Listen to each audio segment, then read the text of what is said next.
आणि याच बातमीवरती अधिक संवाद साधण्यासाठी राष्ट्रवादी काँग्रेसचे वरिष्ठ नेते मंत्री छगन भुजबळ सध्या आपल्यासोबत आहेत। छगन भुजबळजी, सगळ्यात पहिला प्रश्न अर्थात हा आहे की राष्ट्रवादी काँग्रेस पक्षात पार्थ पवारांकडून अशा काही सूचना दिल्या गेल्या आहेत का की पक्षनिधीसाठी एक टार्गेट सेट करण्यात आलेला आहे आणि जर ते टार्गेट मॅच कुठल्या नेत्यानं केलं नाही तर राजीनामा देण्याचा इशारा सुद्धा दिला गेला आहे।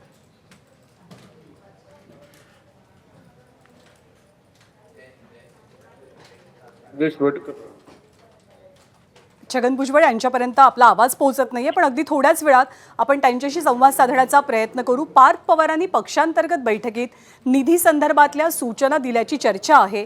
प्रत्येक मंत्री, आमदार, खासदारांना एक विशिष्ट निधी हा पक्षासाठी देण्याच्या सूचना पार्थ पवारांच्या असल्याचं कळतंय। पक्षनिधीबद्दलच्या सूचना देणं याबद्दल कुणाचा आक्षेप नाही, परंतु जर पक्षनिधी संदर्भात नेत्यांना सकारात्मक पावलं उचलता आली नाहीत तर मात्र एका वेगळ्या कारवाईचा इशारा सुद्धा, राजीनामा घेण्याचा इशारा सुद्धा पार्थ पवारांकडून दिला गेल्याची चर्चा रंगते। त्यामुळे राष्ट्रवादीत नेमकं चाललंय काय? राष्ट्रवादीतले मंत्री, नेते, आमदार हे नाराज आहेत का? पार्थ पवारांच्या वाढत्या हस्तक्षेपामुळे नाराजी वाढतेय का? असे अनेक प्रश्नही उपस्थित झालेत। छगन भुजबळ आपल्या सोबत आहेत, राष्ट्रवादी काँग्रेसचे वरिष्ठ नेते, राज्याचे मंत्री। भुजबळ साहेब नमस्कार, आपल्यापर्यंत आवाज येतोय?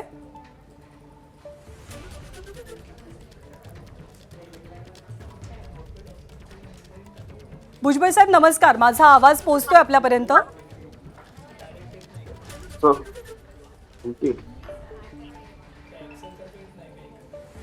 राष्ट्रवादी काँग्रेसच्या नेत्यांना, मंत्र्यांना, खासदारांना खरंच अशा सूचना मिळालेल्या आहेत का की एक ठराविक निधी त्यांनी पक्षनिधीसाठी द्यायचा आहे आणि जर तो निधी ते ठराविक मंत्री, आमदार, खासदार देऊ शकले नाहीत तर त्यांचा राजीनामा घेण्यात येईल? भुजबळ साहेब,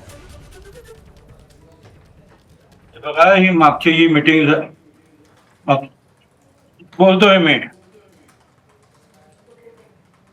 नमस्कार, तो आवाज येतोय माझ्यापर्यंत? हा, बोला बोला।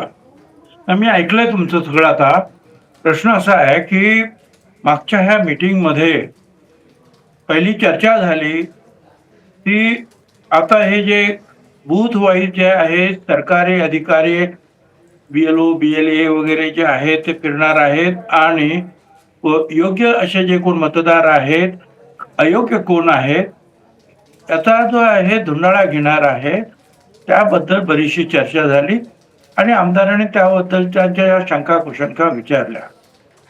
त्यानंतर जे आहे एका आमदाराने विचारलं की आम्हाला आता अजूनही निधी मिळाला नाही, तो निधी मिळणार की नाही, काय होणार आहे आमचं?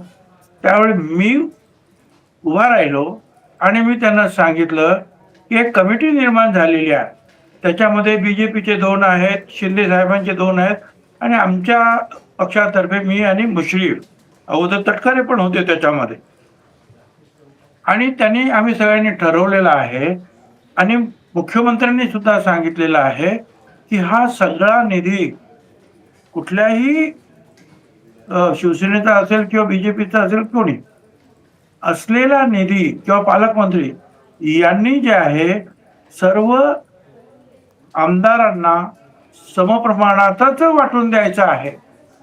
त्याच्यामध्ये BJPला जास्त आणि राष्ट्रवादीला कमी असं होता कामा नये।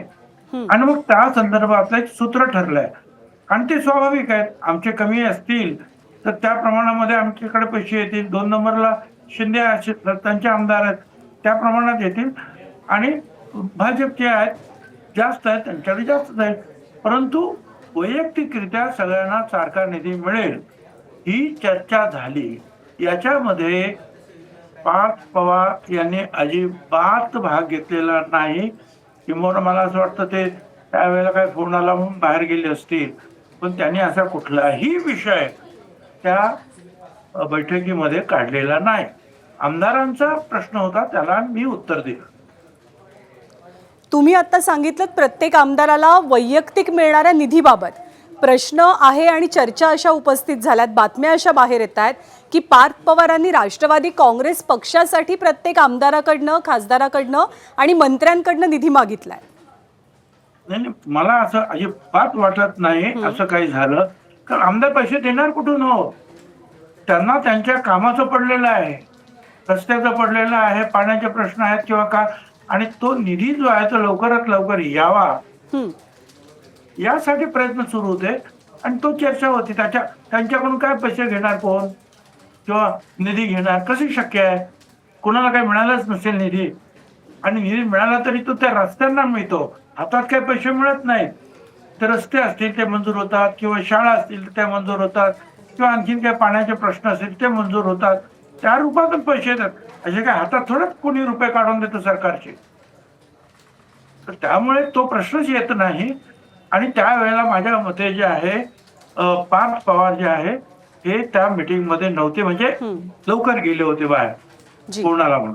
जी अजित पवारांच्या पश्चात पक्षामध्ये पार्थ पवारांची राजकीय विजिबिलिटी आणि राजकीय ऍक्टिव्हनेस सुद्धा कमालीचा वाढलेला दिसतोय. पण एक तक्रारीचा सूर सुद्धा बाहेर ऐकू येऊ लागलाय राष्ट्रवादी काँग्रेस पक्षातनं, तो म्हणजे पार्थ पवारांचा निर्णय प्रक्रियेमध्ये वाढलेला हस्तक्षेप. नेमकी काय परिस्थिती आहे पक्षातली? ते असं आहे ना, ते खासदार आहे. बरं, सुनेत्राताई या उपमुख्यमंत्री आहेत, त्यांच्या मातोश्री आहे. आता मी इथे मंत्री आहे, मला मदत करायला समीर किंवा पंकज असतातच. पवार साहेब होते, अजितदादा होते, अजितदादा त्यांना सहकार्य करत मदत करतच होते. आता त्या सुप्रियाताई करतात, काय लागलं तर त्यांना मदत करायची. सगळे अशा करतात ना, घरातले त्यांचे हे असतील, राजकारणातले लोक असतील किंवा मुलं असतील किंवा आणखी कोणी असतील, मुली असतील, ते मदत करतात ना पक्ष वगैरे जे नीट वगैरे चालवा म्हणून. प्रत्येक घरामध्ये आहे.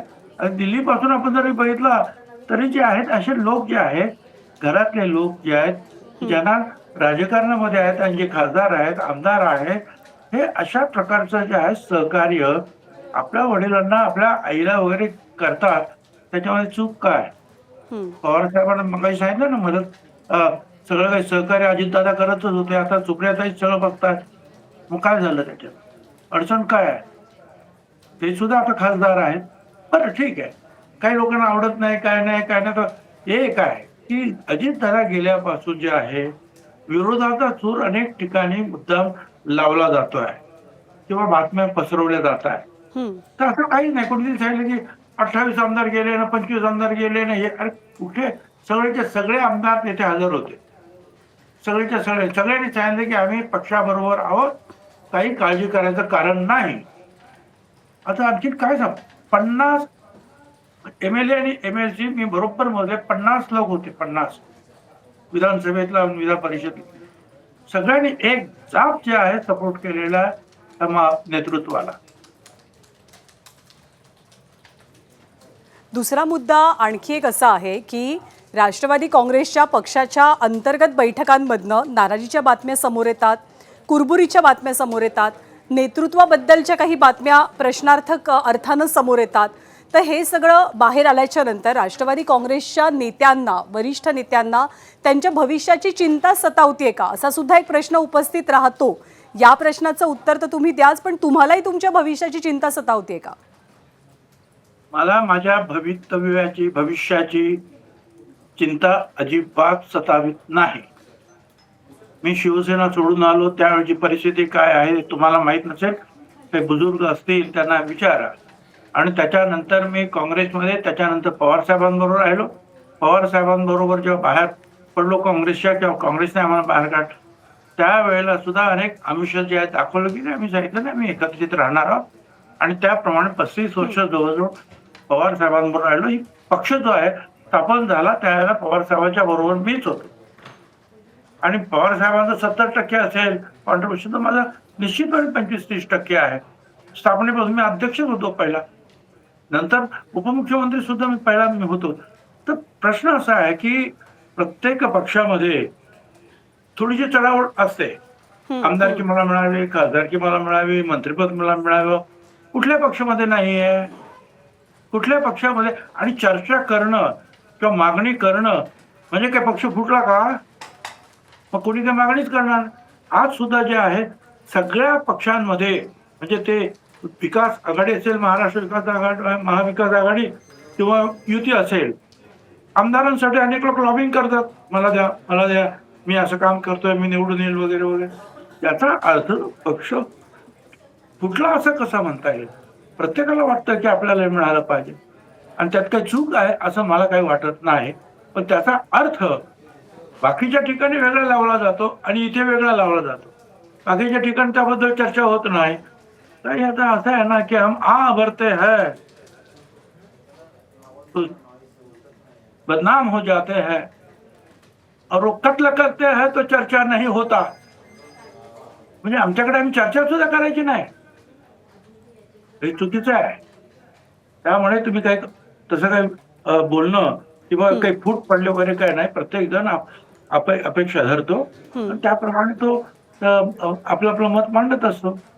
काही भुजबळ लोकांच्या साहेब, भुजबळ साहेब, पार्थ पवारांच्या बाबतीत ना अशा नकारात्मक गोष्टींची एक प्रकारे गेल्या काही दिवसात हॅट्रिक पाहायला मिळाली. एकतर हा आमदारांनी, खासदारांनी, मंत्र्यांनी पक्षाला निधी आणून द्यावा हा एक मुद्दा होता. दुसरं म्हणजे इद्रिस नायकवडीचा त्यांनी राजीनामा मागितला अशी सुद्धा एक चर्चा समोर आली.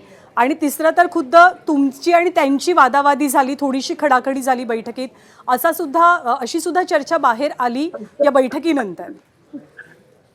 अजिबात काही खडाखडी कोणाचे काही माझे काही झाले नाही. तुम्ही चर्चेला सुद्धा भांडण म्हणत असाल खडाखडी, तर बरोबर नाही. चर्चा म्हणजे काय खडाखडी नव्हे, चर्चा ही चर्चा असते. मी माझं मत मांडणार, ते त्याचं मत मांडणार, आणखी तिसरा कोण असेल तर त्याचं मत मांडणार. आणि माझ्याकडे पार्थ पवारांनी असली कुठलीही काही मागणी केलेली नाही आणि माझं आणि त्यांचं कधीही वादावादी झालेली नाही. हे अगदी स्वच्छपणे मी तुम्हाला सांगू इच्छितो. या सगळ्या चुकीच्या बातम्या आहेत. आणि दुसरं म्हणजे असं आहे की ठीक आहे ना, अजून निवडणुका आहेत, निवडणुकाला अजून वेळ आहे. प्रत्येक पक्षाला महिन्याच्या खर्चाला आणि याला त्याला निधी हा लागत असतो. आता त्या प्रमाणामध्ये मग आम्ही सगळ्या आमदारांचं जे असते त्यांच्याकडून कधी 5% पगारातून त्यांच्या कापून घेतो, कधी 10% द्या असं म्हणतो सगळ्या आमदाराकडून. का तर ते ऑफिस चालवायचं असतं आम्हाला. तिथे असलेले जे आहेत टायपिस्ट असतील, PA असतील, संत्री म्हणजे रक्षक असतील, त्यांना द्यावे लागतात. पूर्वी सुद्धा आम्ही देतच होतो. अगदी पहिल्यापासून आमदारांकडून अशा प्रकारे सगळ्यांनी सारख्या प्रमाणामध्ये 2%, 5% जे आपल्या पगारातले म्हणजे सॅलरी मधले द्यायचे आणि पक्ष चालवायचा. आता हे सर्वमान्य सूत्र आहे, त्याच्यात काय चूक काय आहे? पण मग पार्थ पवारांच्या बाबतीत अशा नकारात्मक बातम्या बाहेर कोण आणत असावं आणि त्या पाठीमागे त्यांचा हेतू काय असावा? आता कोण असावा हे सूत्र जे आहे ते तुम्हाला जास्त ठाऊक आहे ना, कारण तुम्ही सूत्रातून बातम्या देत असता. आणि दुसरं म्हणजे असं आहे की तुम्ही एक लक्षात घेतलं पाहिजे की काही वेळेला जे आहे नवीनच ज्या वेळेला अशा प्रकारची सूत्र हातामध्ये येतात त्यावेळेला काही लोकांना ते रुचत नाही. आणि नवीन लोक जेव्हा येतात त्याच्यातून शक्य आहे ना एखादी त्यांच्याकडून जर गफलत होण्याची शक्यता नाकारता येत नाही, पण ते दुरुस्त सुद्धा करतात. भुजबळ साहेब, गफलत कोणाच्या हातातून होत नाही. अरे मोठमोठ्या नेत्यांच्या हातून गफलत होते निर्णय घेताना. अजूनपर्यंत यांच्या हातून एकही गफलत झालेली मला आठवत नाही. पण भुजबळ साहेब, हे न रुचणं पक्षांतर्गत आहे का पक्षाच्या बाहेरचं आहे? पक्षांतर चर्चा करू नये असं तुमचं म्हणणं असेल तर गोष्ट वेगळी. तुम्ही सुद्धा जे आहेत सगळे संपादक एकत्र येऊन चर्चा करता ना, कुठली गोष्ट महत्वाची आहे, कुठली ब्रेकिंग आहे, काय अशी चर्चा करायची नाही आम्ही. आणि ती चर्चा केली आणि त्याच्याला कोणी विरोधी मत मांडलं तर त्याचा अर्थ भांडण झालं असं घेऊ नका. विशेषतः जे आहे पार्थ पवारांनी एक शब्द सुद्धा त्या मीटिंग मध्ये उच्चारलेला नाही. जे काय होतं ते आम्हाला सहकार्य करणारे जे होते हे मतदारांची जी आहे छाननी करण्याच्या संदर्भातला तो विषय होता. त्याच्यानंतर निधी कसा मिळणार आहे आपल्याला, तो सारखा मिळणार आहे का, त्याच्याबद्दल मी उत्तर दिलं की आमची समन्वय समिती आहे. आता सुद्धा 8 वाजता परत आमची मीटिंग आहे हे मी त्यांना सांगितलं. मला असं वाटतं की याच्यापेक्षा अधिक काय झालं. आणि आपला दावा जो वर्धापन दिन आहे तो साजरा करायला पाहिजे, त्याच्यावर चर्चा झाली. तर काय आता आणखी प्रत्येक जण म्हणतो इथे कार्यक्रम करा, कोण म्हणेल तिथे कार्यक्रम करा. म्हणजे कधी काही भांडण नव्हे ना, ती सूचना आहेत, त्या चर्चा आहेत त्या. तुम्ही एक प्रकारे हे healthy discussion, political healthy discussion झालं असं याला नाव देताय. राज्यसभेचा मुद्दा, तुम्ही तुमच्याबद्दल सातत्यानं होणारी एक चर्चा म्हणजे राज्यसभेवरती जाण्याची तुमची कमालीची इच्छा आहे. या इच्छेबद्दल तुम्ही तुमच्या भावना पार्थ पवारांकडे व्यक्त केलेल्या आहेत का? असं आहे ना की तूर्त जे आहे हा MLCचा प्रश्न जे आहे पूर्णपणे निकाली लागल्यानंतर त्याच्यानंतर 8 जून पर्यंत राज्यसभेच्या वगैरेचे काही फॉर्म भरायचे आहेत तर त्याची चर्चा नंतर होईल आणि ती चर्चा करताना ती पक्षात होईल, त्याचबरोबर मुख्यमंत्र्यांबरोबर करावी लागेल. कारण जर मतदान न झालं तर आम्हाला सर्व महायुतीचं जे आहे मतं हवी आहेत ना, तर पण ती चर्चा या घडीला नाही. या घडीला फक्त MLC जे आहे ते वाटप आणि त्यातले उमेदवार कोण आहेत आणि कशा आपण लढणार आहोत या संदर्भातल्या चर्चा सुरू आहे. MLC बद्दल तुम्ही बोलताय, म्हणजे जेमतेम 2 दिवस खरं तर शिल्लक राहिले, 1 तारखेला शेवटचा दिवस आहे. पण विधान परिषदेचं चित्र महायुतीच्या बाबतीतलं अजूनही पूर्णपणे क्लिअर नाही आहे. राष्ट्रवादी काँग्रेस किती जागा लढवणार आहे विधान परिषदेच्या निवडणुकीत? असं आहे की त्याची चर्चा अजून सुरू आहे. आता दुपारी आणखी काही झालं असं तर मला माहिती नाही, परंतु प्रत्येक पक्ष जेव्हा महाआघाडी असेल आता महायुती असेल, प्रत्येक पक्ष ही जागा मलाच पाहिजे, ही जागा मलाच पाहिजे, सगळीकडे ओढाताण असते. महाविकास आघाडीमध्ये असते ना, काँग्रेस असेल, उद्धवजी ठाकरे असतील किंवा पवार साहेब, त्यांच्यामध्ये सुद्धा चर्चा असते, ओढाताणी असते, मला द्या मला द्या. तसं महायुतीमधले सुद्धा पक्ष जे आहेत हे आपापल्या कार्यकर्त्यांच्या मागणीनुसार चर्चा करत असतात. पण मला असं वाटतं की ते आज तो प्रश्न जवळपास पूर्णपणे सुटेल. त्याचे डिटेल माझ्याकडे नाही आहे. आणखी एक मुद्दा, म्हणजे तुम्ही म्हणालात की महाविकास आघाडीची पण चर्चा होत असेल. यावेळेला महाविकास आघाडी महायुतीच्या पुढे गेली आहे, त्यांनी आधीच जागा वाटप जाहीर सुद्धा करून टाकलेलं आहे. कुठल्या जागेवरनं, म्हणजे कुठली जागा राष्ट्रवादीला हवी आहे ज्यावरनं अजूनही महायुतीत एकमत पाहायला मिळत नाहीये? कुठली जागा आहे ती? महाविकास आघाडी जी आहे त्यांच्याकडे मत किती आहे प्रत्येक जिल्ह्यात, महायुतीकडे किती मत आहे, निवडून येण्याची शक्यता कुठे जास्त आहे, आणि जिथे निवडून येण्याची शक्यता जास्त आहे तिथे जे आहेत इच्छुक सुद्धा जास्त असतात आणि त्यांचा आग्रह सुद्धा कमालीचा असतो. त्याच्यामुळे आज हे सगळं कारण उद्या मला वाटतं शेवटचा दिवस आहे, ते संपेल आज सगळं. आणि सगळे जे आहेत ना उमेदवार, ज्यांना उमेदवार पाहिजे ते सगळे तयारीतच असतात.